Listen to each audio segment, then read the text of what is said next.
Jelang pemilu 2024, netralitas ASN menjadi salah satu fokus utama pemerintah daerah Tulang Bawang Barat.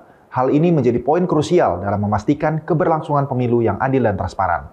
Pada segmen Fokus Luajurai edisi kali ini, kami menghadirkan wawancara khusus bersama PJ Bupati Tulang Bawang Barat, M. Firsada. Berikut wawancara selengkapnya.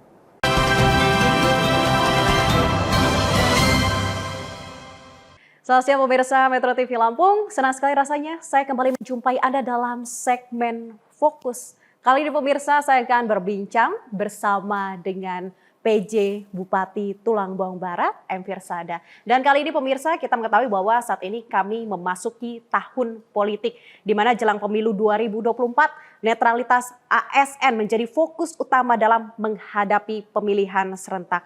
Hal ini menjadi poin yang sangat krusial dalam memastikan kelangsungan pemilihan yang adil dan juga jujur. Saat ini saya akan membahasnya bersama dengan M. Firsada, PJ Bupati Tulang Bawang Barat. Selamat siang Pak Firsada, apa kabar? Selamat siang, baik, alhamdulillah Pak. Sehat, baik. Baik Pak, saat ini kita lagi semangat-semangatnya Pak menyambut pemilu 2024 dan juga pilkada 2024 nanti Pak Firsada. Seperti apa Anda memandang tahun politik saat ini Pak Firsada? Kita ketahui kita akan melakukan pesta demokrasi tepatnya 14 Februari 2024.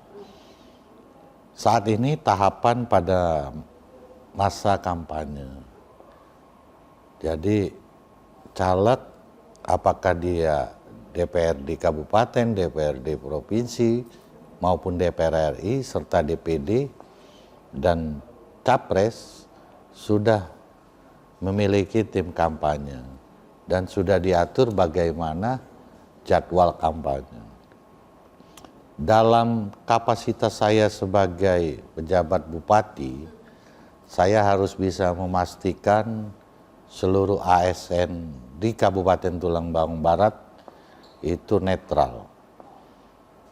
Jadi dalam beberapa minggu yang lalu, kita sudah mengadakan deklarasi netralitas ASN dan setiap ASN menandatangani fakta integritas untuk netral tidak memihak. Namun dalam kesempatan penandatanganan maupun deklarasi netralitas itu ada beberapa poin yang saya sampaikan terhadap ASN di Kabupaten Tulang Bawang Barat.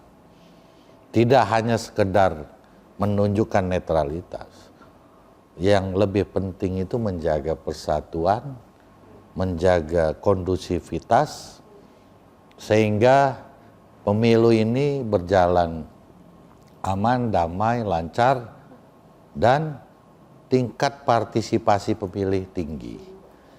Untuk memastikan itu, saya meminta kepada jajaran di Kabupaten Tulang Bawang Barat, khususnya ASN. Yang pertama, saya meminta jangan melakukan yang namanya black campaign atau kampanye hitam atau fitnah. Kemudian hoax, berita bohong. Apakah melalui media sosial atau media lainnya. Kemudian jangan sampai melakukan kegiatan-kegiatan semacam politik identitas lah di dalam media sosial. Jaga betul. Itu penting karena ketika salah satu melakukan black campaign atau menyampaikan berita bohong, tentunya pasti ada reaksi. Ketika ada aksi, ada reaksi, maka akan berpotensi konflik. Nah, saya meminta kepada jajaran jangan lakukan hal-hal demikian, karena itu akan merugikan. Itulah bentuk kita mensukseskan pemilu di tahun 2024. Dan alhamdulillah setelah deklarasi dan himbauan untuk menghindari black campaign, berita bohong, ataupun politik identitas, sampai saat ini masih kondusif. Dan kita tidak hanya meminta kepada ASN, beberapa organisasi kita adakan pertemuan, yaitu majelis-majelis agama. Kalau di Islam itu Majelis Ulama Indonesia atau MUI, kalau di Katolik itu PGI, Persatuan Gereja-Gereja Indonesia, kalau di Kristen itu ada keuskupan. Jadi di Buddha itu ada Walubi, di Hindu ada organisasinya PHDI. Melalui organisasi majelis agama, kita meminta seluruhnya agar menghindari politik identitas, menjaga kampanye, jangan dilakukan di rumah ibadah, di sekolah, atau di tempat sosial lainnya. Jaga pemilu ini benar-benar, sehingga masyarakat bisa sejuk, bisa damai, pemilu bisa sukses. Dan upaya yang berikutnya kita melakukan untuk menyampaikan hak pilihnya pada tanggal 14 Februari nanti. Jangan sampai tidak hadir di TPS. Golput, jangan sampai ya Pak ya? Jangan sampai ada golput. Semakin tinggi partisipasi pemilih, maka demokrasi itu akan semakin baik.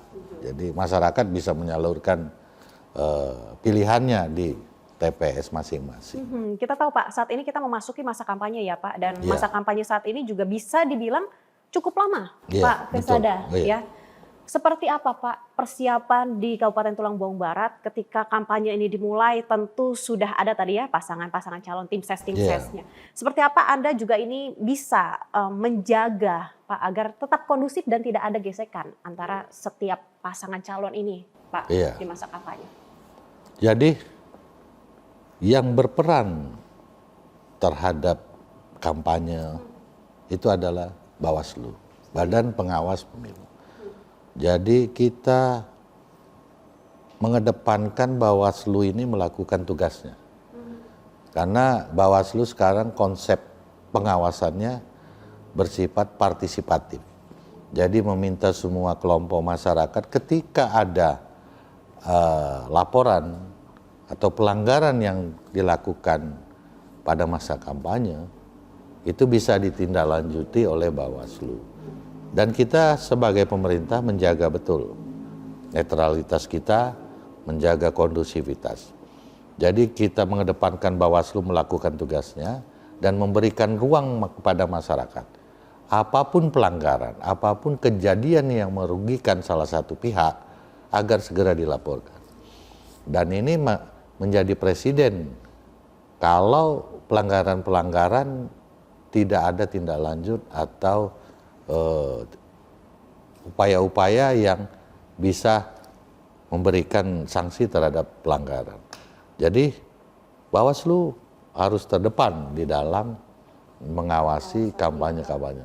Satu sisi berikutnya, kita mengharapkan kepada seluruh kontestan, seluruh calon, seluruh tim kampanye mengedepankan rasa menghormati dan menghargai kelompok lain atau partai lain, bahwa semua berada pada kedudukan yang sama. Berbeda pilihan bukan berarti permusuhan ya Pak? Iya, mempunyai hak dan kewajiban yang sama.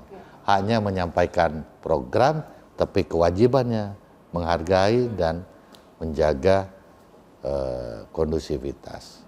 Dan ini mulai muncul, mulai menunjukkan tanda-tanda baik di Kabupaten Tulang Bawang Barat. Kita juga lihat bahwa sebenarnya ini harus ada kolaborasi ya Pak, bahkan pas deklarasi kampanye damai saja itu pemerintah kabupaten juga turut serta untuk menandatangani itu ya Pak. Ya, nah kita beralih lagi Pak, terkait dengan ASN, di mana ini juga tugas sebagai PJ Bupati tidak mudah saat tahun politik ini Pak. Sebenarnya apa sih Pak yang harus ada warning kepada para jajaran Anda Pak agar tidak masuk dalam pelanggaran ASN ini? Dan apa sanksi-sanksi yang diberikan ketika ketahuan melakukan pelanggaran ini Pak? Jadi dalam kampanye pemilihan umum, ketika ASN melakukan pelanggaran, melihat kesalahan yang dilakukan. Ketika kesalahan itu ada pada saat kampanye, saat sosialisasi atau kegiatan partai, Bawaslu mengetahui ataupun mendapat laporan, Bawaslu akan menindaklanjutinya langsung ke KSN. Jadi tergantung pada tingkat kesalahan yang dilakukan. Apakah dia ringan, sedang, berat. Kalaupun berat, dia bisa sampai kepada pemberhentian ASN. Kemudian kita punya instrumen Undang-Undang Disiplin ASN.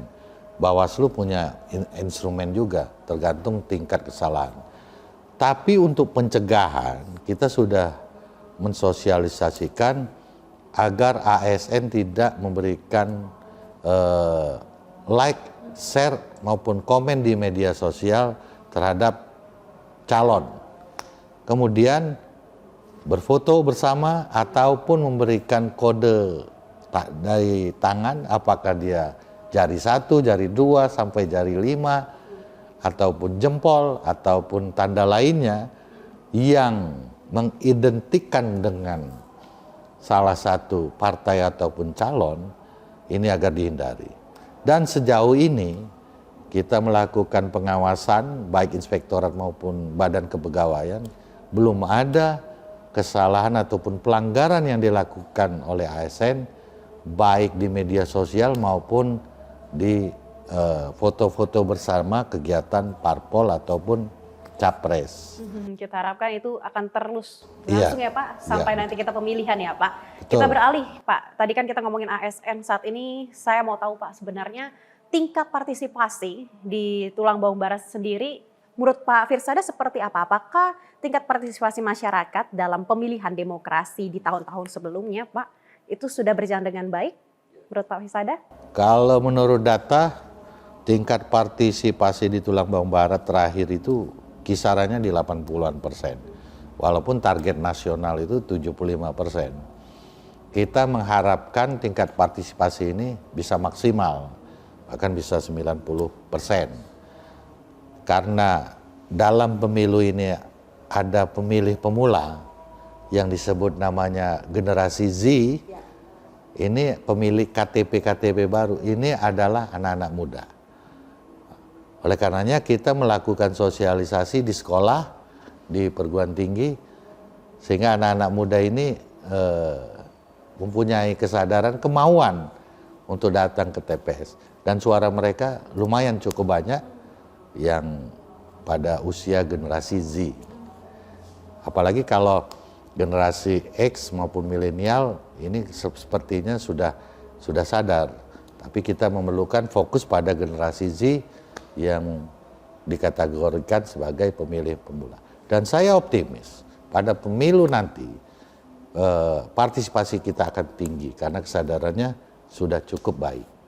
Baik Pak Firsada, closing statement Anda untuk masyarakat di Kabupaten Tulang Bawang Barat agar ikut serta mensukseskan pesta demokrasi di tahun mendatang. Silakan Pak. Mari masyarakat Kabupaten Tulang Bawang Barat datang ke TPS tanggal 14 Februari 2024. Suara Anda sangat berharga untuk masa depan bangsa. Baik, terima kasih Pak Firsada. Sukses selalu, sehat selalu untuk PJ Bupati kita. Pemirsa, usai sudah perjumpaan kita dalam Fokus kali ini, saya Karisma Kristi beserta rekan kerja bertugas pamit undur diri. Salam sehat dan sampai jumpa.